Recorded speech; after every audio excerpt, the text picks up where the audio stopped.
Because the real problem this is exposed to me is this is also why I think the walkout was the worst time ever, Monty.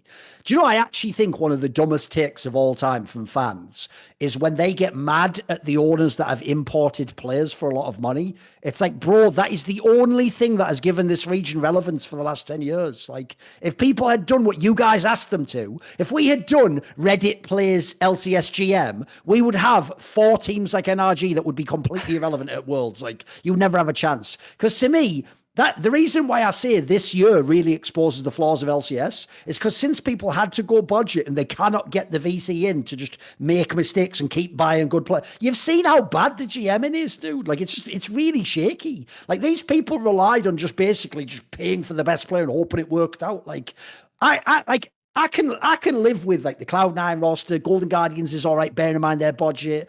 Team Liquid ones I'm on the fence on that one because I never thought the Yon and fucking Whiny Guy were any good. But like, the other ones are just nothing, are they? Like I said, NRG, it's not their fault. They're not supposed to be in this position. They're supposed to be like plucky team that steals the 4th seed and maybe they can beat EU. Same with like, I mean, they didn't make it there, but TSM at one point looked good. Like, they could have made it as well. Like, these rosters, it's like the whole region's just in such a bad spot right now. I think they've got to, this is my question for you. What happens next year? Do we really just pray that like VC comes back and it's business as usual? Do people reformulate their idea? Because at the moment, like this middle ground of like a few all right NA players, like one okay import, it can't last, mate. Like, we've reached the point now where I feel it's not worth the like money that you're paying for the import if you're not going to get anything out of it. So here's what's going to happen from what I understand from talking to people. Like, obviously, a bunch of the teams are potentially for sale for the right price. I think the smart teams, the smart teams, what they're going to do is what TSM did this split, which I do think was smart. You get $2 million a year. They got $3 million this last year in revenue sharing. Maybe the revenue sharing will go down, guys, because obviously LCS continues to struggle in terms of sponsorships and viewerships. It is hard to believe, given the downturn in viewership this year, that they are going to have either sponsorship renewals or at least renewals at the same amount of money that they were receiving previously. That is a very difficult thing to believe. So perhaps the revenue share goes down. TSM absolutely, by the way, made a profit in their alleged final split of the LCS. We still haven't heard news about what their plans are or what Reginald's promises are. As far as I'm aware, they are actively trying to sell if they haven't been sold already. But a lot of teams, just ask yourself this question. Like, you may be hoping that certain teams, as a fan, you may be hoping that certain teams leave the league. Why would they do that if they can't get a good price for the slot?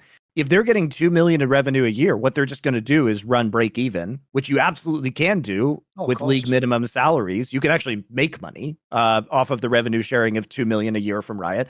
Even if it goes down, it's quite easy to break even if you just have league minimum salaries. If the league moves out of Los Angeles, it becomes even easier in many ways. And as I've said, I'm not sure it's going to happen. So I'm not trying to put it out there saying like this is something that is going to happen. But those conversations have occurred at Riot. I know that factually. And of course, why wouldn't they happen? Like, they should have happened. We could have intuited that they would happen because it makes sense. It just makes logical sense. The LCS doesn't need to be in Los Angeles. A combination with CBLOL would have some really big benefits, I think, and that would certainly be at least a point of conversation on the table. Whether it happens or not is a different story. But if you're one of these teams, why would you not just ride out with your revenue sharing? And so my point is that I think a lot of the teams in the league are probably pressuring Riot to get out of California, set up a different kind of arrangement that's going to be cheaper. And then they'll just run budget rosters and just wait until sponsorship returns. But as I understand it, guys, the teams are very much suffering not only from venture capital, but in terms of sponsors right now. Riddle me this. Who outside of LFN have you seen getting new sponsors? We're doing okay. We're not doing great in this environment because advertising budgets suck right now. We could be doing a lot better, but at least we are getting new sponsors. And from the people I talk to in esports, we're doing way better than most other people, and we're not doing well, right? Really appreciate the sponsors that we have, but it's a tough time for advertising. Many advertisers have massively cut their budgets, especially not only because of the threat of a recession that's been going on since the end of last year, which is easing up now, fortunately, but esports continues to be kind of a bad word. And the fact is, so many of these advertisers have been burned by the teams in the league because they offered no value, that a lot of budgets that have gone towards esports have dried up, or they've become much, much smaller. That story we referred to last week is exactly the sort of thing that actually does kill esports. Like that Sentinel story about them like blowing like 700k a month or whatever it was, Monte. That combined with the FaZe Clan story from earlier, that's what really kills esports if you don't know, fans. It's the idea of that similar, add in Overwatch League. By the way, you think when Overwatch League just stops entirely, all these people who vaguely know about esports are going to buy into a franchise league in even a different game. Like, unfortunately, to other people, these are all like bad omens. It just makes people think, fuck, I'll stay clear of it for a while. So like, that's why even though we laugh at those stories, they do so much damage for like the rep of esports. Yeah. I mean, I think probably the Overwatch League / LCS League of Legends model of franchising is dead forever. Riot doesn't want to do it either. We can tell because they did something different with Valorant. I don't think that's ever coming back. Actually, I'll take that back. I think it can come back, but the way it will come back is if there's an esport that blows up much bigger than any esport right now, where it makes financial sense, because that's when the traditional sports team owners are going to see that value again. They got sold it with League of Legends and Overwatch League. It didn't happen. So if there's scale again, I could see it coming back, but it will only come back if it actually makes, rock solid business sense this time. And we're going to have to see an esport get to kind of a size in the West that it has never been. China can do this, but we in the West can't do it. Monte, I can tell you, I made this point in the Four Horsemen. I can tell you exactly how we save LCS immediately. You're not going to like the answer, though, because it's all my mates who are doing the CSGO tournament right now, aren't they, over in fucking Saudi Arabia? Spoiler. If anyone's watching football in Europe right now, like I'm a fan of Liverpool, all our fucking best players are getting bought by the Saudi League, mate, because they're getting offered like $100 million or whatever. So if the Saudis come in with unlimited money to league and they want to make a fucking franchise league, we could do it. It's just, is that the cost that we want to have to run the league? Do we have to get in bed with all these different actors around the world? I don't know about that. It's up to each person to choose, right? Well, I mean, that's what's happened to esports. When there is no VC and when there is no advertising money, someone's going to pay. It's going to be China and Saudi Arabia paying for it. Yeah. And people are going to take that money. That's just how it goes, guys. That's just how it goes. So yeah, I think to answer your question, Thorin, about the future of LCS, my hope is this. My hope is that they move it the fuck out of Los Angeles to decrease costs, because the more that costs are decreased around the production, the more of the money that is made in revenue can go to getting better players and teams. If the league stays in Los Angeles, the teams are going to make the logical decision to cut money to spend on the teams themselves, on the players, on the coaches, on the infrastructure. That is what will happen. You will have worse teams. The best scenario for LCS is that they move it somewhere else, decrease costs, try and hopefully get some new sponsors as the advertising market opens up, and hopefully the teams get some new sponsors so they can have better teams. But my prediction is this. Viewership is down. Sponsors won't be interested. Teams will lose sponsors, or they'll keep their sponsors at a lower budget point.